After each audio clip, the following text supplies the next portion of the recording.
Bonjour et bienvenue dans cette vidéo consacrée aux notions de densité, masse volumique et miscibilité.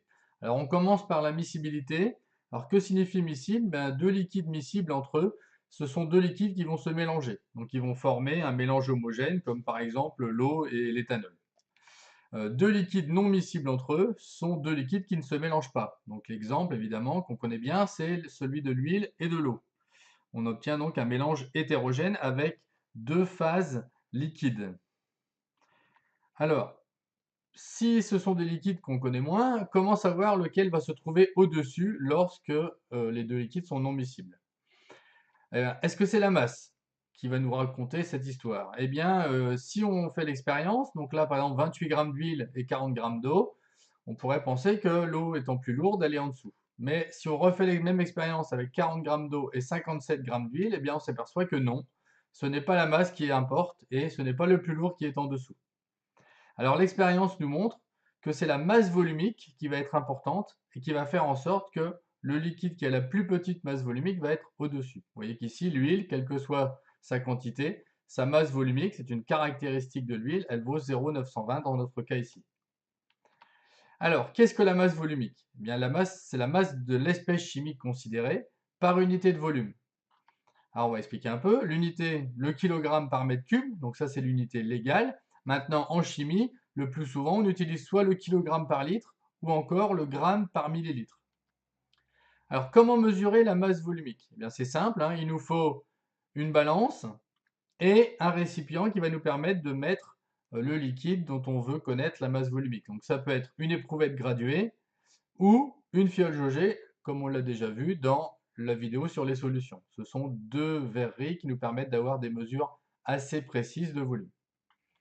Alors maintenant les étapes. Mais on commence évidemment par faire la tare avec le récipient utilisé. Ici c'est l'éprouvette. Donc on a 0 avec l'éprouvette sur la balance.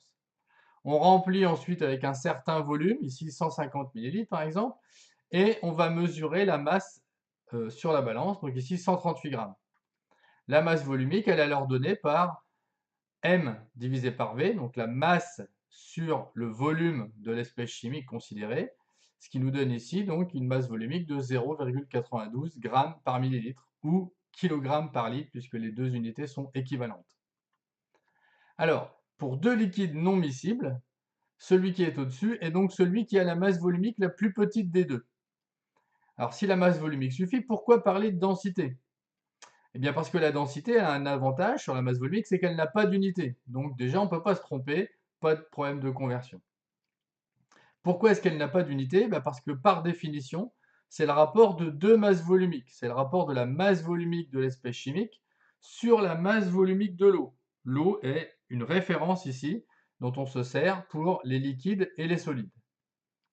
Alors, c'est aussi la donnée qu'on va retrouver sur les étiquettes des espèces chimiques. Si on regarde ces quatre exemples ici, on va retrouver ici avec le petit d la masse, pas la masse volumique, pardon, justement la densité de chacune des espèces chimiques, donc de l'éthanol, du butane 1-ol, de l'acétate d'éthyle ou du cyclohexane, qui sont des solvants.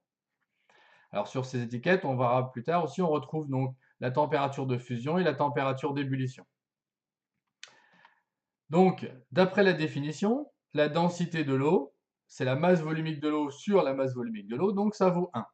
Par conséquent, les solvants qui sont non miscibles à l'eau et dont la densité est inférieure à celle de l'eau, donc inférieure à 1, se trouvent toujours au-dessus de l'eau.